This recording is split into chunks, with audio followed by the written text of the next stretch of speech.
Welcome to the Interviews with the Hunting Masters, brought to you by the Sneak Tech Sneak Boot. Today we're doing a campfire session with my man, Derek Taylor, a.k.a. Dee Long.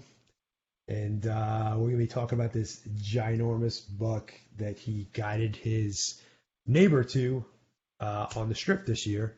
And it's kind of been the talk of social media here for the last 2 months. So, what's going on, man?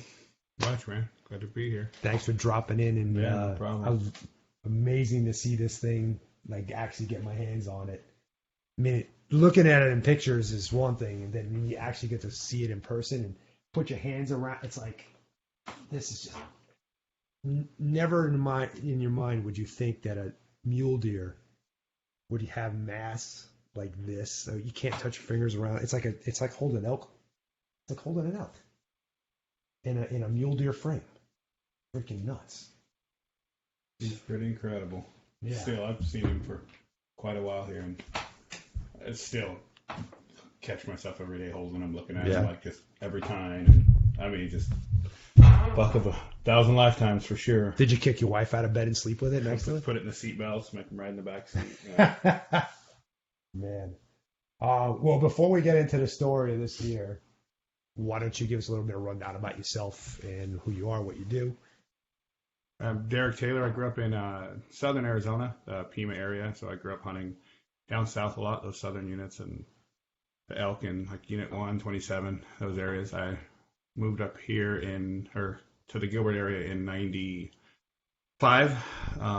Met my wife, lived down here for 15 years or so. Then we moved up to the Pine Strawberry area. I've been up there ever since. So I mainly grew up as a coos deer guy. I mean, I hunted a ton of mule deer, but I had my ranches in Mexico, and coos deer was kind of my forte. I did miss lots of really big mule deer with my bow down there before we had rangefinders and all those sort of things. But I love giant mule deer. I'm pretty much passionate about anything with big antlers. I love coos deer, mule deer. So we have a trucking company. We haul oil field stuff up in North Dakota. That's been, when oil prices crashed, that's been pretty slow. So we started a couple of supplement companies. We have a male enhancement company that we do, and then we have a energy shot that we're just getting ready to release. So that's sort of our baby right now. And cool. Besides that, raising 3 kids and that's 8 man chasing giant bucks. Yeah, 8 Man is one of my buddy's company that does sponsor a lot of fighters and stuff for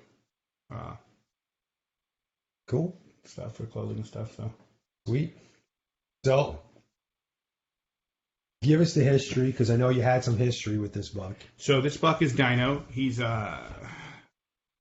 Corey Brock first started getting trail cameras, pictures of him maybe a little over 4 years ago. He's one of those bucks that's just a ghost up there. He was, 230s back then, and a lot of guys try to kill him. No daytime pictures, very rarely on the trail cameras. I mean, just one of those bucks that would just disappear, and never see him during the hunt.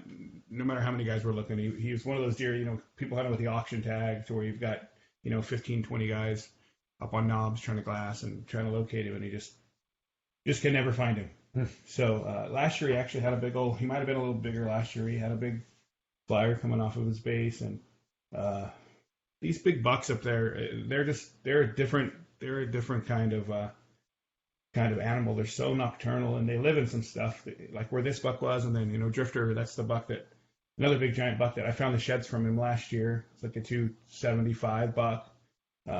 It's like 6 or 7 years that buck was hunted. Finally, Brock Brimhall was actually able to harvest him last year with one of our auction tags with A3. It's an incredible buck. But these big deer, especially when it's not during the rut, they're hitting the water at midnight to 2 o'clock in the morning, to where when then they go back on those flats, there's just nowhere to glass. It's not like you can sit and catch them leaving water or catch them coming in. And that's why Drifter, the buck last year, was able to get harvested. As he got older, he would start hitting water a little before dark, or right before the sun came up, to where it just put him in a position where they were easier to locate. But, right. This buck, I had never seen him in person, ever. Mm-hmm. Just trail camera pictures. And I don't know anybody that had. We knew he was there. Now, when he was younger, he would have got killed. But we knew his age. We knew that he was a 3.5-year-old 230 buck. Right. When they get all those extras and start getting stuff, those are some of the bucks we like to leave alone so they can turn into something like this. 2 days before the hunt, I'm looking for a different deer. And that's like a 230s type buck. And that my just a client would have been extremely happy with. No, I guess I say 230 like it's not that big. I mean, it's a big deer, and there's 230 bucks that we honestly don't pay a whole lot of attention to because they are so young. Yeah. And we actually try to chase them away from people and keep them to where like some of these bucks will stay by the road, and you're like, get out of here, little guy. Right. You're going to get shot because they'll be 260 the next year. But 2 days before the hunt, I'm glassing, and I see Dyno, and I don't know it's him at the time because it's really thick trees. I just see the inlines and the extras, and I know he's a giant buck. Right. I figure I'm almost positive that's what he is. He goes up in the really thick stuff. I'm watching him break his antlers, and I told nobody. I told my wife, told my hunter, and I told one other guy that I found it. I didn't tell anybody else in camp. I wanted to make sure it was him at first, and he was in a new area. Not where he had been. I mean, he lived in this little core area, which, when I say that, it makes it seem like it would be easy to find these deer. Like I said, it's not. We know where they live. We know where they spend their time. But they're impossible to find. Haven't found the sheds. Haven't found anything. I think I may be able to find his sheds now because I sort of got an idea of what he's doing. So I know where he's going to move. Well, I think I know where he's going to move. So I go in there the day before the hunt, and I don't see him. And there's a buck that's like, he's a 205 buck, and there's another buck that's like 210 that's with these does, but they're young deer, and I know they're not going to keep these does. I keep thinking this buck's going to move in there. And there's another buck there's another really good deer in the area too that just kind of shows up in there during the rut. So we didn't find him. So it's opening morning. We decide this is the buck we're going to go try to kill. I have another buck that's just like a slam dunk deer that was like a 230s type deer, different deer than that other one that nobody else was really hunting. And I thought, well, if we can't find this deer, we sort of have that as a backup. Right. So we drive in the morning, and there's been a bunch of stuff online. And people say we shot him from the truck or shot him from the road. So, and I've cleared some of it up, but the buck moved to where road is. Mm-hmm. Like we were talking with Mark earlier, you have to hunt them where they're at. Right. So, and that was like, should we quit hunting this deer because he moved somewhere there's a road? Should we just stay out of there now? No, absolutely not. So we're driving in to the area where the does are, and pull off the right side of the road, and I'm glassing, just getting light enough to see, and glassing, and I can see the does out there, and there's no bucks with them, so we're just kind of waiting, seeing what's going on, and so then I get out of the driver's side of the truck, and I look, and Dyno is on the opposite side of the road away from the does, and my guess is he was with them at night, and he was leaving. A lot of times these big bucks don't leave. They won't hang with them during the daytime until the rut's really going. And this was early. This was opening day. Yeah, they just come check them. So Ryan gets out. He's out of the passenger side of the truck at this time and walks in front of the truck. And there's a bunch of trees. You can see on the kill video, there's some trees in front of where the truck is and the buck where he walks. So Ryan's kind of parallels the road and sort of works like about 10 o'clock away from the road to where he can get a shot, and the Dyno's going to take off. He's not going to stand there anymore. No. So I'm, trying to tell him to shoot. I know what deer it is, and it's, it's 100 yards. So now I really can see him. I mean, I know what he is, and I didn't know he was this big. I still thought he was, 280, maybe 275. And so finally he shoots, and he spines him, and it drops. And when afterwards, I went and said, "Man, what were you waiting for?" And he said, "I couldn't keep my scope on it. He was all over the place." So, this is his first mule deer. He drew with 5 bonus points. He has killed an eastern whitetail or two, but this is his first Arizona deer. Just one of those things where we put ourselves in the right situation. We guessed right, which a lot of times that's what it is. I've killed a couple of other really good deer, like 220, 230 type deer in the same areas. Just took a guess. He moved from point A to point B, and there's really nothing at point B that's going to keep him there if he's moving for does. And we guessed right. Opening morning, we were done. I walked around him 100 times and counting points, and some of the stuff wasn't as near as like this big flyer that he has here. We thought, I thought he was it was 8 inches, 7.5 inches. That's 11 inches. I mean, his backs are sharp right there, man. Yeah, he's just got all kinds of extra stuff, and they all match. That's what's cool about it. Almost every point that he has down to his eye guards. It looks like he had something here that 3 on broke each off. side. Yeah, he might have broke that off when he was in velvet, or just they bump him sometimes. But 201-inch 3-point frame. He's got 95 plus inches of trash. I think he's going to actually be a little closer to 297 than 295. We were kind of we didn't want to give him anything that he didn't have. And his official scores have scored him. It's not official score because of we got to wait the 90 days. But we didn't score that little point, and on these we weren't quite as we didn't give him anything. We just wanted him to score. There's nothing worse than telling somebody their deer's something that it's not. Right. Awesome character, awesome buck. I mean, we've got, and I know we've discussed it before on the phone. The trail camera situation, and I don't know if that's something you want to get into. No, yeah, absolutely. We've got so much. I mean, hunters have to stick together. We've got so much hate on this deer that you obviously shot him from the road, you bailed out of the truck. None of that stuff is true. Yes, were we at the truck when we saw the deer? Yes. Yeah. Were we road hunting? No. We were driving to an area, we parked, we were looking, the buck was where he was supposed to be, just on the other side of the road. Right. That's how it happened.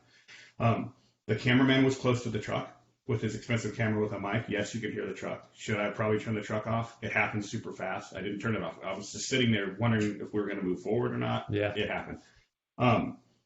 But there's been so much. I mean, my hunter, this like for all of us. I mean, this was something that I'm never going to kill a deer. I found it. Well, I said, last year I found a set of 280 sheds. I'm never going to find a set of shed again in my life. We may never find a buck like this again in our life. Yeah. Then this happens. So it's a really he's out here. Well, I'm going to let you talk about this deer too a little bit. I know it wasn't one that you shot, but that's just these. We couldn't talk one of our hunters into shooting it, believe it or not. But that's a different story. That's crazy. There's been so much shade, about road hunters and things. It's easy, and the strip is easy, and none of that is true. No. I mean, for people that haven't spent time on the strip, you'd be surprised at how many calls we get mid-hunt for somebody that doesn't want to hire a guide and say, I haven't seen a deer in 4 days. I haven't seen a deer in 5 days. It's not the Henrys. It's not the Kaibab. It's not Antelope Island. It's none of those places. Yes, there are bucks like this, and the bucks are giant, and the genetics are incredible. But the reason why we have deer like this is because of trail cameras. And people argue that. They're going to argue it, say, you guys are killing all these giant bucks because of trail cameras. Absolutely. That's why we killed this buck, is because of trail cameras. Because if we didn't have them, this buck would have died at 2:30 when he was 3.5 years old. Because we didn't know he was 3.5 years old. So the argument of too many trail cameras and to me, it's the people are almost arguing the case for us. Half the guys that are saying we need to outlaw trail cameras, they have 10, but they only have 10. Right. Or they say, I have 5, but I only have 5. Managing animals, if you're in Kansas, if you're in Mexico, if you're in Canada, it works the same everywhere. Yeah. You have to have genetics. You have to have a good wet year. You have to have feed, and you have to have age. For us to know these deer's age, we have to be able to see pictures of them. Right. And so Mike Gallo's buck this year that he shot with the raffle tag with Tori and Chad, or with the auction tag, that buck was 230 last year as a 3.5-year-old. We did not hunt him on purpose. We didn't kill him on purpose because we knew he was 3.5. We only shot him this year because they were going to kill him with a raffle hunter. And he was 265 as a 4.5-year-old. Yeah. That deer could have been 290. It's one of those deer. It has the points. It has the genetics. But he wouldn't have been there this year if we didn't know how old he was last year. Right. And the argument for the trail cameras, I understand people's point. They say, I drive up onto a tank and there's 10 cameras on it. Well, you're welcome. That means there's a big buck there. Right, exactly. That's what it means. If you're going up to a place and you see a place and one outfitter has 5 or 6 cameras on it, there's probably a big deer there. Yep. They did the scouting for you. Don't, they say, these deer won't come in with the cameras keep them off the water. None of that stuff is true. Maybe they notice they're there or not. They might not come in for the first few days because your scent is on them. Yeah. But other than that, I mean, Yeah. I've been setting trail cameras up when I had to go develop the film. Yeah. So Well, and it's not even about just the trail cameras. It's just more restrictions. We have enough. What's ethical, what's unethical is from your opinion maybe different than mine. Mm-hmm. The people that were pushing the anti-baiting in Arizona, I'm not anti-baiting. It's a law, and now you have to not go. But so half the people that were pushing it are friends of mine, and they're hunters and they're rifle hunters, right. And they're saying, oh, too many deer are getting killed because of bait. No, they're not. No, they're not. You still have to work the same hard. That same guy that's arguing that Mm-hmm. has target turrets, and he can shoot 1,500 yards and kill deer. Right. What's more unethical? Exactly. It's all a matter of opinion. I'm for both of them. Yep. Have target turrets, and if they brought baiting back, they couldn't get baiting to pass because they finally had to say, oh, now a deer's going to have disease, too many deer are going to get around. This water's the same way. That was just the way they got it to pass. Now we have our lion issue. So now, say if the Game and Fish comes, all it takes is somebody to come and say, okay, no more target turrets. Yeah. You can only have fixed scopes. You can only have the fact that we're taking anything away when there isn't a better management tool, in my opinion, mm-hmm. than trail cameras. It's the best way to manage these deer. I'm 100% certain we would not be sitting here with this deer. Oh yeah. And it never would have been harvested. He would have been shot when he was 3.5 years old. So then, isn't that the purpose? Yep.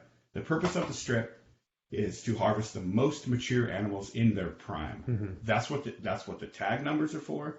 That's what the unit is designed for. It's not a numbers unit. It's not 22 north for elk. And when they do that, you see what happens. Yeah. They raise tag numbers. They do those sort of things, and you see what happens. So, I know for.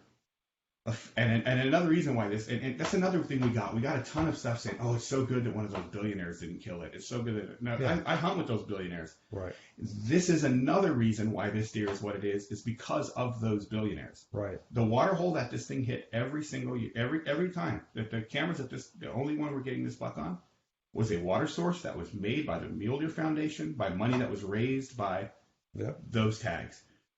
So, and I understand people they throw shade on it, or they get a little bitter, or because those guys are hunters. I mean, and some of them hunt more than others, and some of them are more trophy hunters, and some of them are. But I've hunted with all of them, and for the most part, they're hunters and they're conservationists.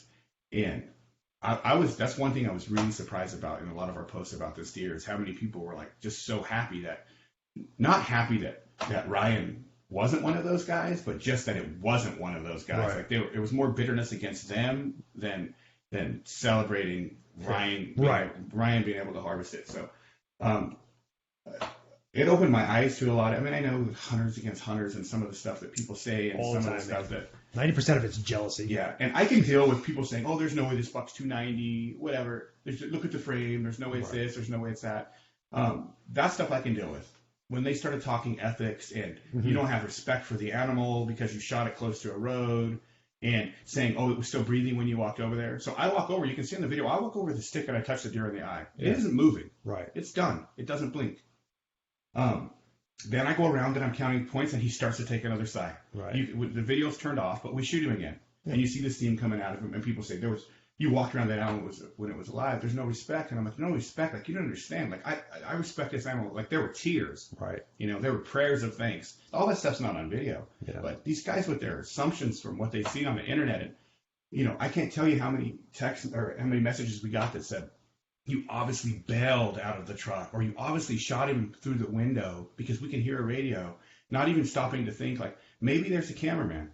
Mike Willie filmed me shoot a blue wildebeest in South Africa from the truck. Yeah. He was 600 yards from me.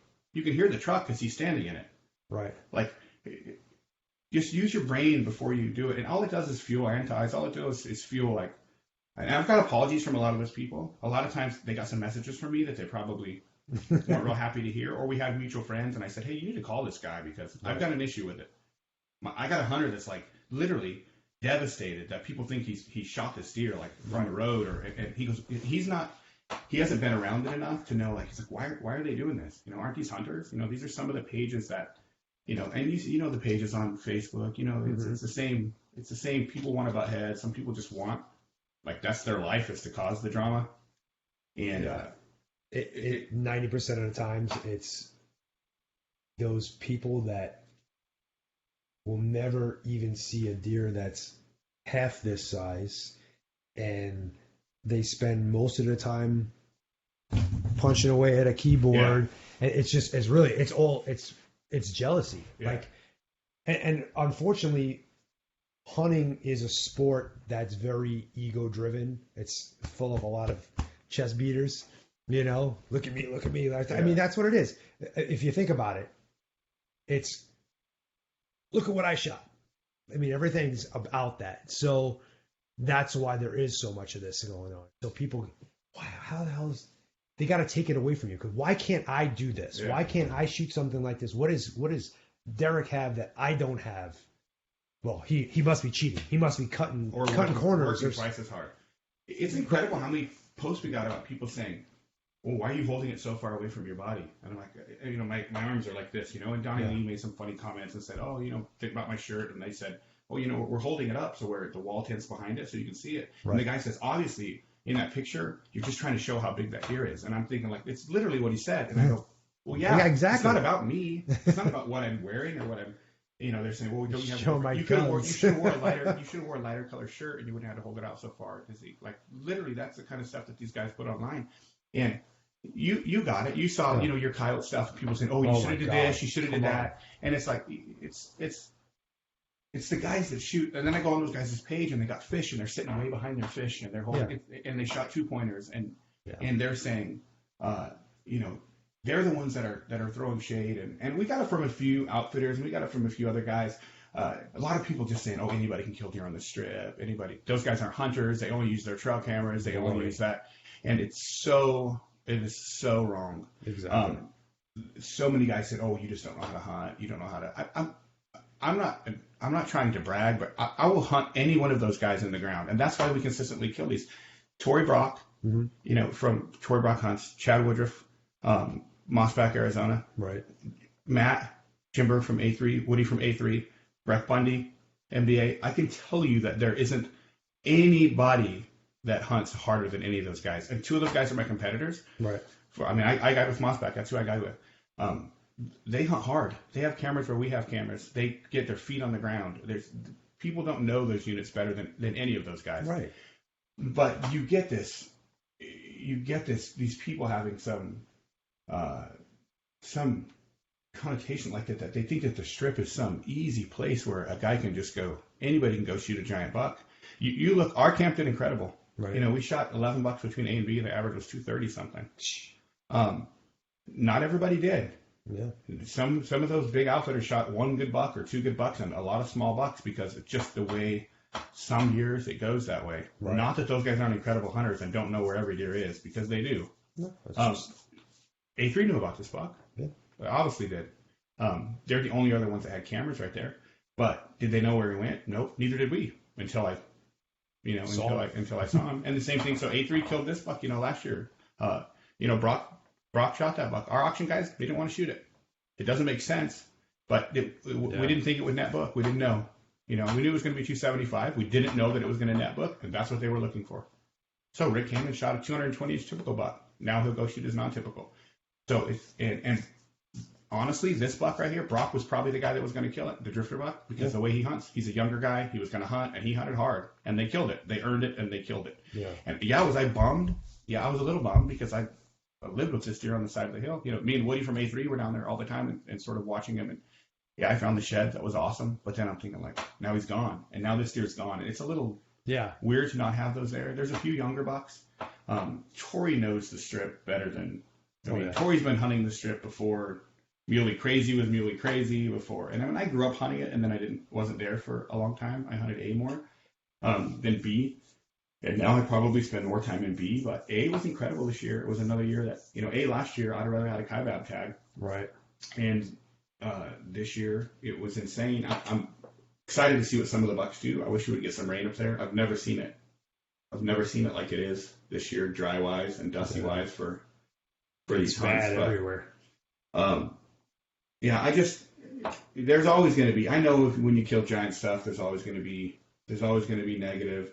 Everybody gets it, and you know, just see the guys that have social media followings and stuff that are big guys. If people hate on them, they're always going to hate for everything. The fact that it's hunters doing it to each other kind of it baffles me. I don't understand like why they do it. You know, so we shot this buck in the morning. Mm-hmm. I mean, I scored him. I scored just I did was score the extras. You know, and I got 95 inches. And I knew he had a 190 frame, so I'm like, I know he's 280. They scored the deer, and they said, you know, he's 2-1. And I'm like it's a 2-1 frame. You know, it's an emotional thing. Thinking like, we just killed the second biggest deer ever killed on the strip, ever. It's the biggest deer in the world, in the best place in the world, and we killed the second biggest deer ever. 100% legal. Worked our tails off. Maybe not the killing part. Mm-hmm. Maybe not the part that we shot it. Yeah, that wasn't hard. I didn't backpack into, but I do that. I've done that. I've done it my whole entire life and came home with nothing. Mm-hmm. But the homework part and that's the part that people don't realize. So to kill a deer like that and then have shade thrown on it was tough for me because I'm gonna stand up for myself. Oh yeah. I'll punch a guy in the face. And just don't question ethics and don't question my hunter's ethics and don't question, you know, that sort of thing. So we made it even worse. So that day, we go back into camp and we're keeping this out, and the father and son come into camp, and it's a kid named Lucas with Outdoor Experience for All. Okay. We were going to help anyways, but it wasn't coming until Tuesday. They came early. So I said, well, now I'm done. Let's go take him. Yeah. So we went and shot a 210-inch deer with the kid with a 210-inch deer. It's huge. Right. The first mass measurements are as big as these. Wow. It is a giant. So we take pictures of these together, and that kid got slayed on the internet about there's no way that buck's over 180. There's no way that's a 350-pound deer. It's next to a 295-inch deer. Who cares if it was 180 anyway? I know, but why? I mean, the dad is actually on. He puts it on, you know, a few of these pages, and most of the guys are pretty good on Facebook, but they're just like saying, "There's no way. You guys are liars. You guys are this." And an official scorer scored it. An official scorer scored that deer. It's 210. You know, it's 209 and 6/8 or something. It's a 210-inch deer. And it's the same thing with this kid. I'm like, why wouldn't you, like, even if you don't believe it, don't say anything. Right. Seriously. Why would you even have to bring it up? But it's the same guys. It's the same stuff. So we had a day where we shot, you know, 206 or 506 inches of deer in 2 deer. And there was a sad part about it. Yeah. Because of that sort of thing. The fact that we even had to deal with any of that, that was the hardest part for me, especially coming, and the apologies, whatever, I appreciate them.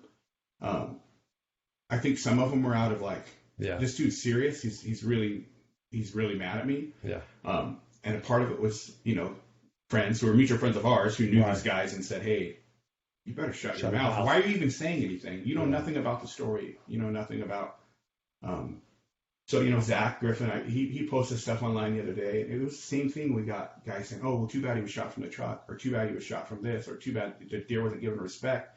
And, you know, 40,000 people see it. Mm-hmm. And if you don't look into it and you don't know, and that's what half the people that apologize said, oh, I looked into it, I followed up, I was wrong, I didn't mean to cast shade. Well, just do it before you everybody runs their mouth before they You've started to type something online 1,000 times on Facebook and then said, you know what? Let me look into it. Yeah. Or it's not worth it. Yeah. It's not worth it. How many people post buck and say, oh, this is my 95-inch coos deer buck I shot today? It's a 65-inch deer. Right. I don't care.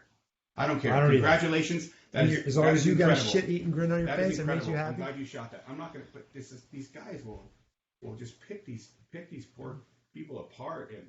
And I won't shoot a spike. I'll eat a tag. I won't shoot a buck that's not mature. I don't really care. Right. I've killed enough deer, and that's just the way that I choose to hunt. Right. When somebody does, I don't like it when people shoot tag. I don't like it when 22 and 23 close for bears, because everybody that was there on the hunt shot 90-pound bears this year. I got an issue with it because now it's closed and people shot a bunch of sows.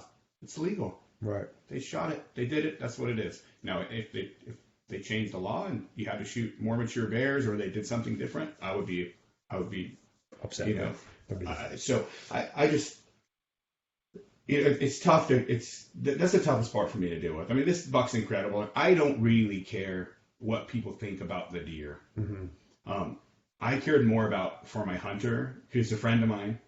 I mean, he works at the water department up to where I live. I mean, he's not some, like this is his deer. This is his deer that he, I mean, nothing ever like this will happen again in his life, and probably might not either. I mean, I got the auction tag, so maybe there will be a time that I take a a deer bigger than this, but probably not. Yeah. And to have anything but positive because of it is just disheartening in hunting, in hunters, like why they would feel like they need to do that. I know the feeling very well. So especially that sadness, right there, right behind you. Yeah. Ibex. Yeah, I'm not even proud of it. Do you believe that? I was the first guy to shoot one on film with a bow and arrow. I hunted my ass off, and all anybody could ever freaking say was, "Oh, but you had guys who were guides with you." Okay. Who cares? I mean, it's not like I lied and said I didn't. Like, oh, I did this myself. I mean, if you ever watch my film, I thank the people who helped me out throughout the whole film. And my closing statement is, it takes a team to do this. And what's wrong with that anyways? People have. You gotta take it. People have this anti-guide thing, or I just do it on my own, or I can do my own thing. That's fine. Go shoot your 85-inch cruiser bucks all day, every day. Go do it. Mm-hmm. That's perfectly fine. But and that's the thing with the strip. There's so many guys that go, I just couldn't pay $6,500. I couldn't pay $8,500. I couldn't pay whatever it costs to go hunt on the strip. Okay, then go scout it 5 times on your own, and take some cameras up there, and pull your trailer up there, and scout. You're going to save money by hiring a guide. Oh yeah, for sure. You're going to lose trailer tires. When somebody comes up and hunts on the strip with us, we're hunting specific deer. We're not hunting areas. We're not hunting. We're hunting a deer. And a really big deer. And we don't always hunt the biggest deer that we have. Everything is just like with any hunt that I do anywhere. You have to. It has to be like specific to each client. This client can't do this. This client wants this kind of buck. Yeah. This client probably can't get here. This isn't a client that's going to be happy to sit and not see a deer for 5 days. Right. Because it's a possibility if we're hunting a specific deer. Oh, yeah. Absolutely. So, and there's a lot of things. Like I said, there's young deer that we leave sitting on the side of the hill that we don't even go mess with because we know what they're going to be. Yeah.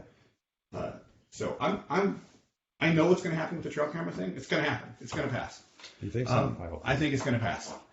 And so this is what's going to happen. They did it in a couple other states already. So. This is who it's going to hurt.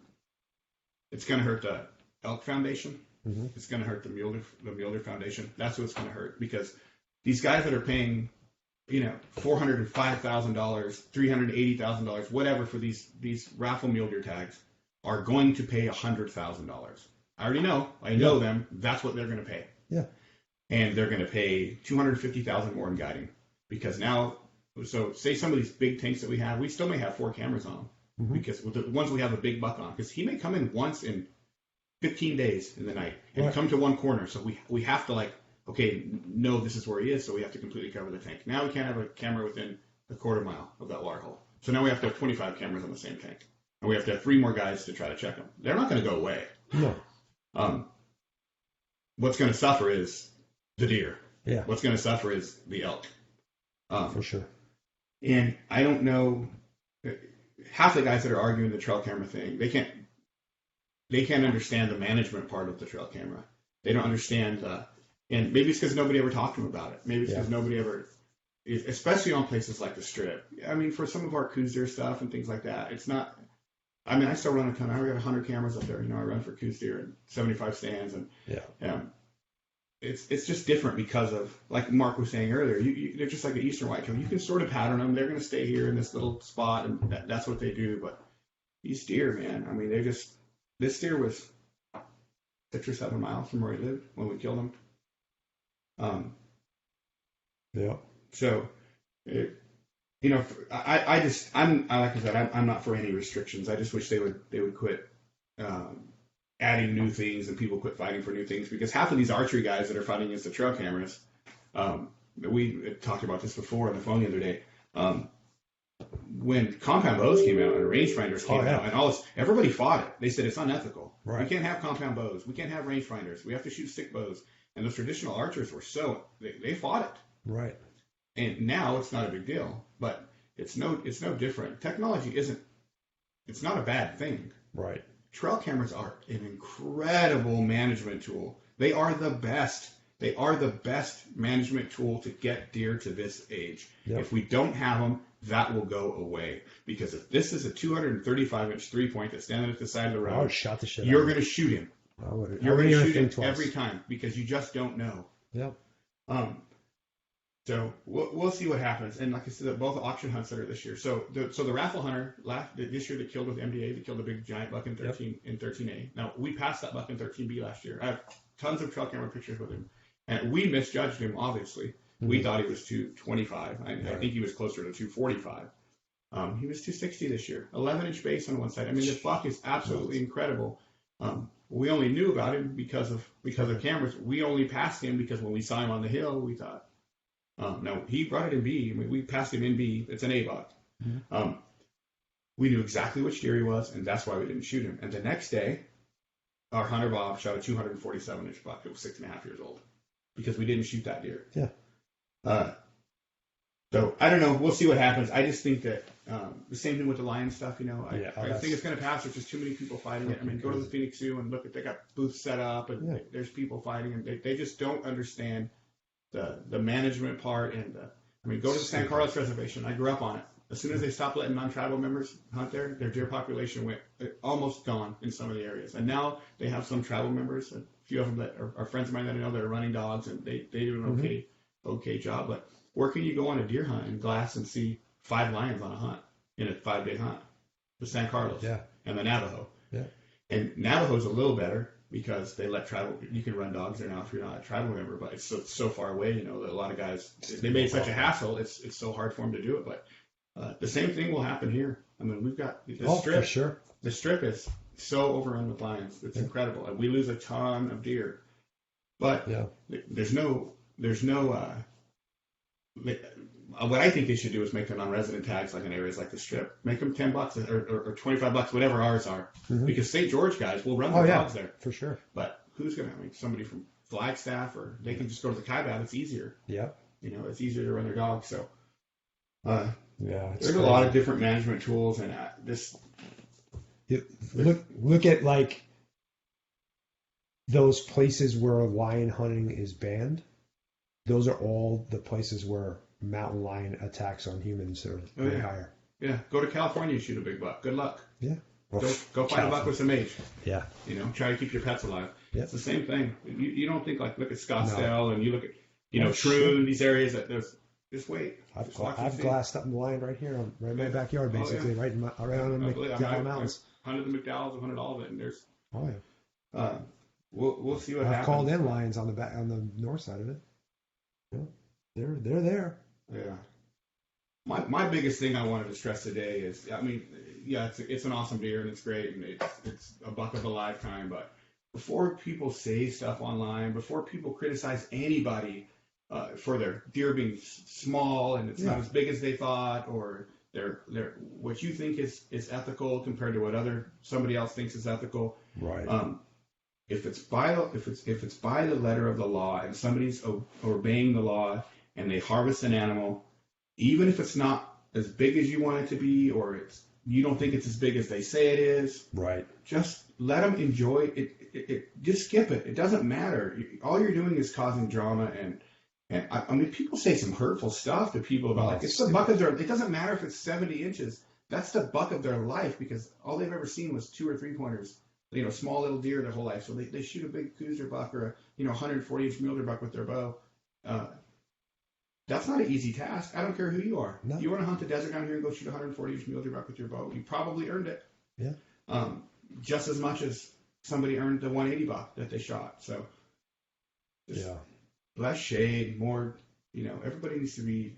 We have to support each other. We have enough people against us, and I'm shocked. I mean, I knew that there was a lot of, and I just haven't dealt with a lot. I don't respond a lot on social media stuff. I'm with the guy that looks at the pages and says that guy's a dumbass, and Yeah. Just leave that guy alone.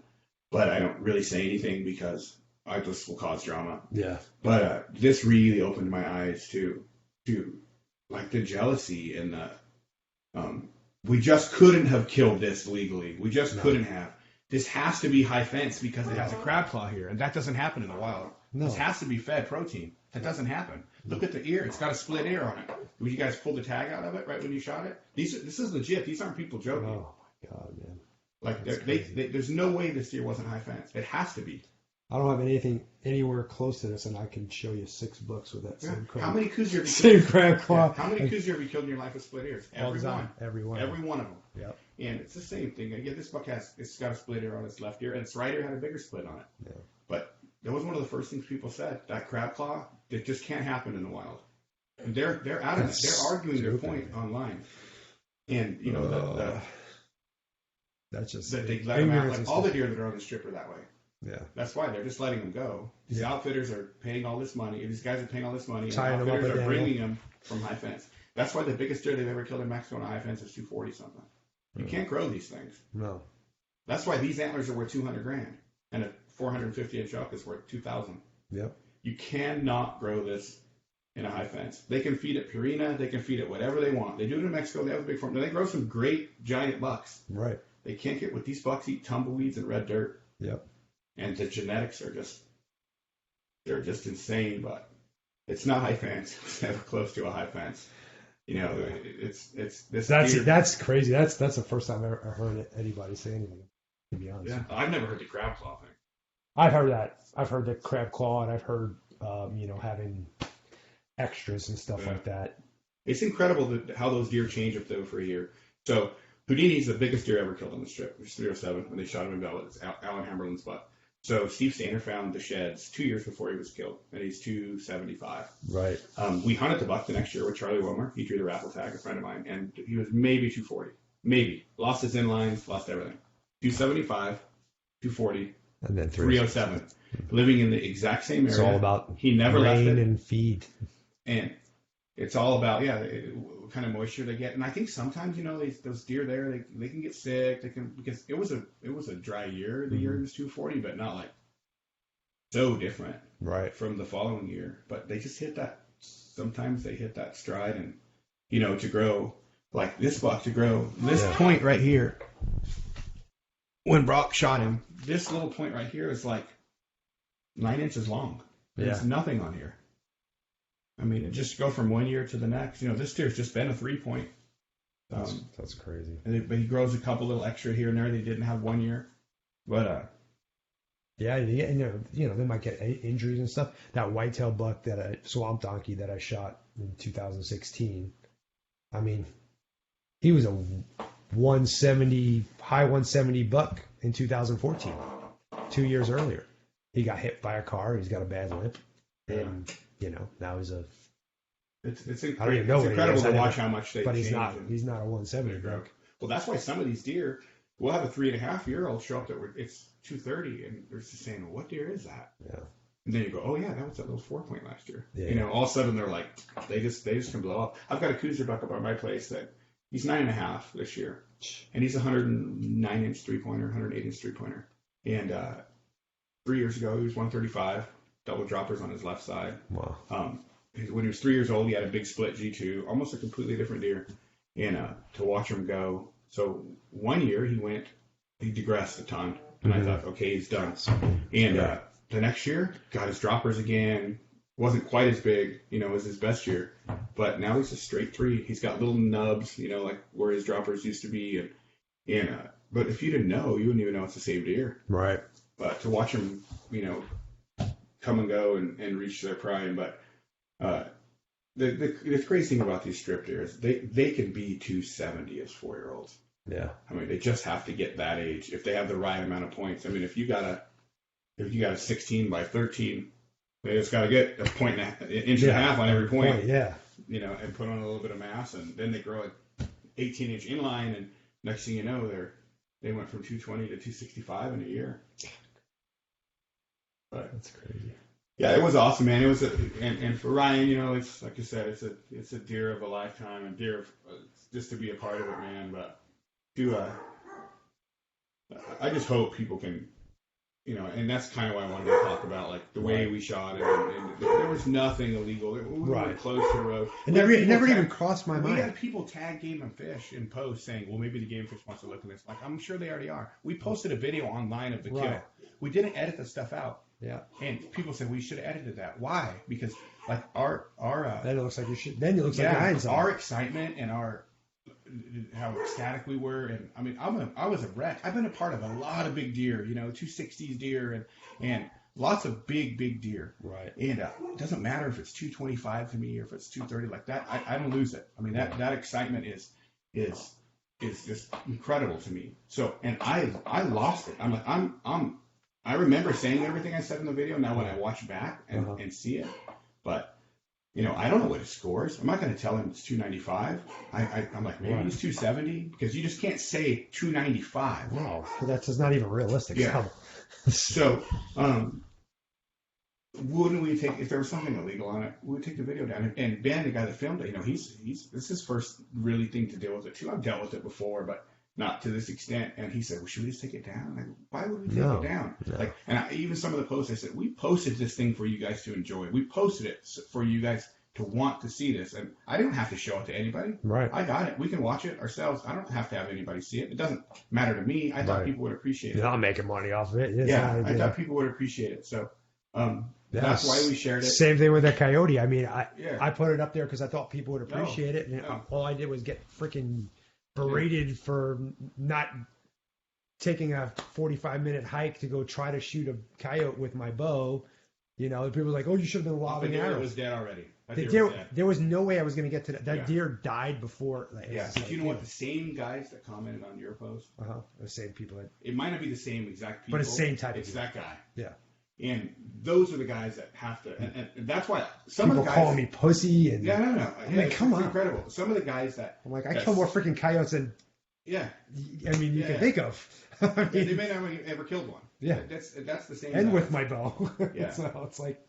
So I'm glad that some of those guys that said something I was able to talk to, and they even said, "Oh man, I never thought about it that way. I just assumed you shot from the truck." Or just, well, if you assume it, don't post it. Right. Don't say obviously you did. Yeah, hit me up on the side. People were sharing it, saying, "Oh, look at these guys that poached this deer out of a truck." That was like their headline when they would share it on Facebook or share it on some of the forums. Mm-hmm. And luckily, I had a lot of hunters and other outfitters and people that stood up right away and said, "You guys are out of your mind. Like, use your brains. This is what happened." Anybody that's hunted the strip knows that. I'm here to say that a ton of the giant bucks that get killed on the strip get killed from the road. That's just it's flat. The way it is. It's flat. We also kill some deer that we climb to the tallest mountains, the highest peaks, and leave 2 hours before the sun comes up and hunt them just like we hunt sheep. Yeah. It just depends on where they are.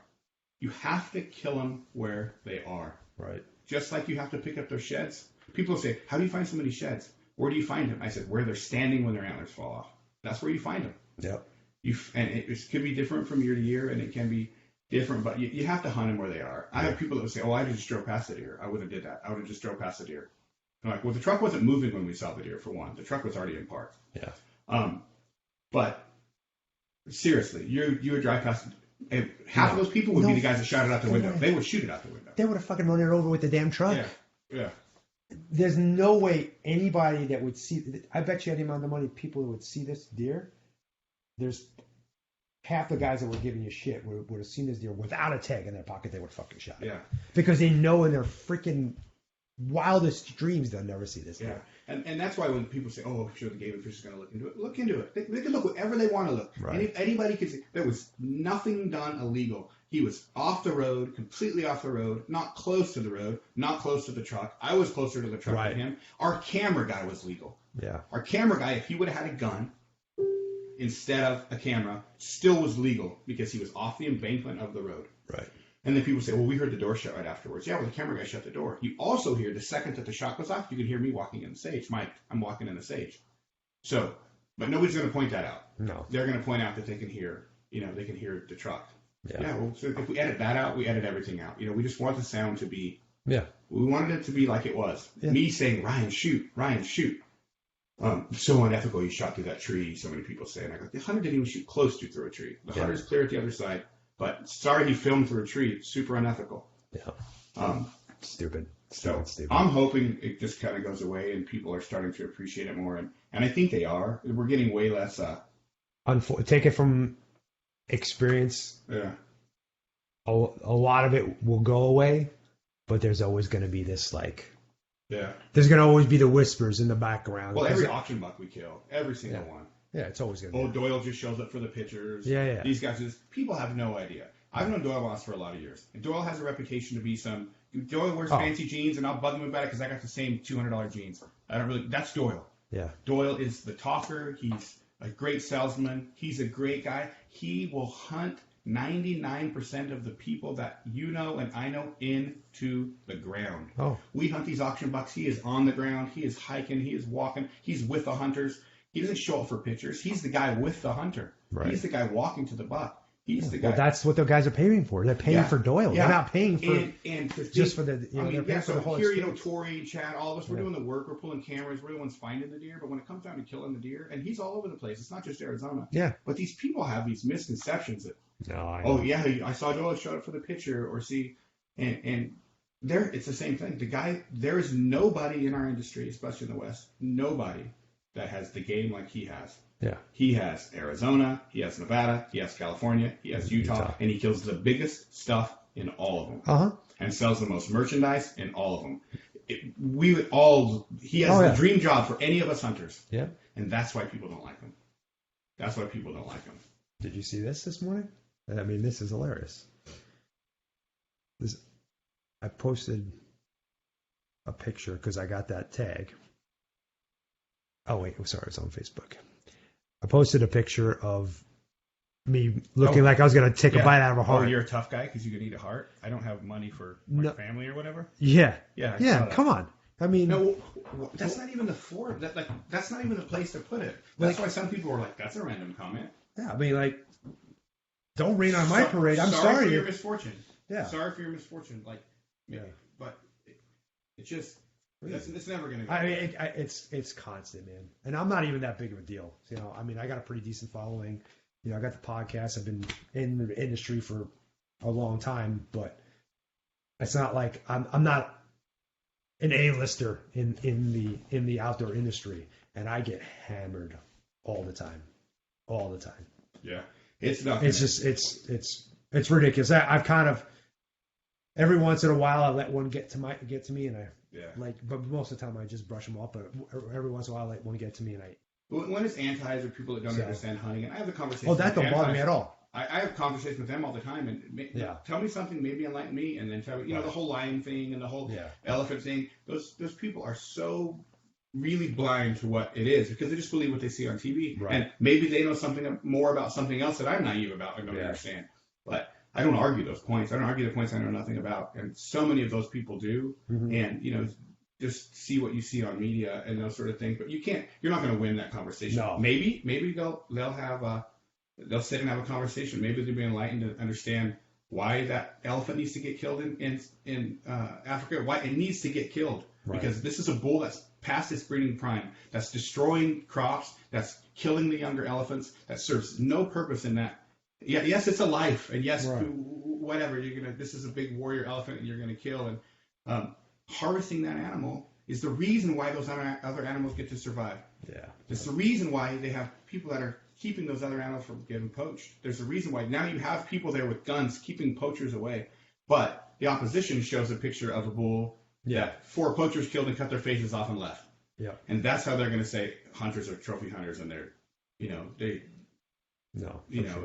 have to have something to boost their ego and to do all that sort of thing. And this is an eco booster to shoot a buck like this and to say, I everybody tried to kill him and my guy killed him. I love it. But it's not because I didn't work hard. It's not because I didn't spend time and maybe even not just on this buck. You just eventually you get, and like Mark says, he hunts 15 days and 14 days and it's hard for a lot of people to do that. And I think that's another reason why some people get jealous over. Yeah, because you get to do what you want to do. But that's because choices I made when I was younger, and things that I did to try to make myself. Nobody gave me shit. Yeah, Nobody gave you shit. I grew up in a family with 7 kids, and my parents made $30,000 a year. Yeah. And everything my dad's still freaking working. He's 70 freaking something years old. He still works. I had to go go work for and go. And yeah, I have some great friends and I've had some great opportunities Absolutely. But it's because things I've done for people, and in return I've got, it's just the way life works. Yep. So, and I'm a firm believer in that. So I hate that there was shade thrown on it. I mean, it's a buck of a thousand lifetimes. Be proud of it. Tell your hunter, be proud of it. We could go around about it a million times. People are going to be whoever they're going to be. And unfortunately, I think it's an accomplishment. I think that, I hope you get to shoot one bigger than this in your lifetime, but this is probably... So my plan was to try to kill this deer with my bow this year. That's what... Yeah, I'm happy for Ryan, and I teased him about it. But so he drew with 5 points. I had 14, and I didn't draw the archery tag, which makes no sense. So I'm hoping to draw it next year. We'll see what the drought is. I may just get a bonus point depending on what. I've got a few other bucks that are like. Yeah. This was my goal, and I told people that earlier this year. I'm going to draw a strip tag. I'm going to go shoot a 280 buck, and I'm never going back to that dusty hole again in my life. I'll always go back. Yeah. But it's a rough, mentally, physically. It's a long ways from home, and everything is hard there. Burn through your tires. You're going to have something happen to the front end of your truck. You're going to lose trailer tires. Yeah. You're going to have to take 4 extra air filters with you because it's that bad. Right. Literally that bad. There was an area up there this year that a lot of people were hunting over some, bucks that were big last year that are dead now, same sort of thing. So this whole area, there's one good buck there left, but it was good last year, so everybody's there. And after trucks drove through in the morning, you couldn't even glass the valley. The dust was so bad, it just covered. Yeah. So crazy. So I don't know. So what we're doing, we did some replicas of this. My youngest sister was diagnosed with thyroid cancer, had her thyroid removed. Oh, jeez. So she's doing, she has to have radiation. So we are raffling off a replica of this buck. If you go to my Facebook page, which is Mr. Dee Long, and you click in my profile, there's a link to it. Every $5 that somebody spends gets a ticket. If you spend $100, you get 30 tickets. So we're going to do the drawing on the 31st. Sweet. He's already sold a couple of the replicas we got for $2,500. So I mean, it's an awesome value, but it's a way to somebody to get their hands on this. And can you rig it? I'll give you $100. Hey, John Salone won. Yeah. Now I can't even put in for it because if I win, I should have shut my mouth. So yeah, if anybody wants to do that, that'd be awesome. It's like a cool way to get back to her. She's raising a couple of kids on her own. So I've had a family full of cancer, so it's a awesome thing for me to be able to do. And Ryan, the guy that shot it, was all about it. So sweet. It'd be cool. So that's amazing. Well, cool, man. Thanks for coming on, and thanks for dropping by. I'm so happy to get my hands on this thing. I am taking it with me when I leave. No, I figured as much. It wouldn't match anything in my house anyway. It dwarfs everything I've ever shot. It dwarfs everything. I could probably stick it next to that elk on the table and make it look small. So awesome, man. Thanks for having me. I had a blast. We'll have to do it again. Absolutely. Next 295. Yeah.